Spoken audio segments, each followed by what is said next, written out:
আজকে তোর ভাইয়ের বার্থডে, আজকে ডিজে আনবার ফার্ম হাউসে নাচবো, চল। না ভাই, তোরাই যা।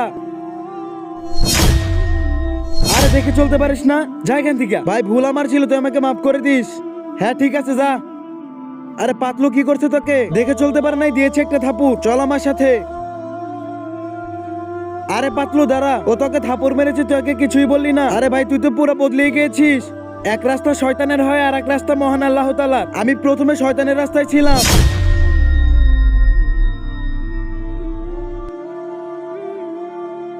শয়তান আল্লাহ তাআলার কাছে কসম করেছিল যে যে পর্যন্ত কিয়ামত না আসবে আমি তোমার বান্দাদেরকে খারাপ কাজ আর গুনাহ করাতেই থাকবো। আজকে দেখা যাবে এখানে কে জিতে, কুরআন নাকি শয়তান। কুরআনকে ভালোবেসে থাকলে চ্যানেলটাকে সাবস্ক্রাইব করে দাও, আর শয়তানকে ভালোবেসে থাকলে কিছুই করার দরকার নেই। আর যে সমস্ত লোক খারাপ পথে আছে তারা শয়তানের রাস্তায়, আর আমি শয়তানের রাস্তায় কখনোই চলবো না। এর জন্যই আমি আল্লাহর রাস্তা বেছে নিয়েছি। শয়তানের রাস্তায় না, তুমি আল্লাহর রাস্তায় চলো। আর কমেন্টে আই লাভ ইউ আল্লাহ লিখে যাও।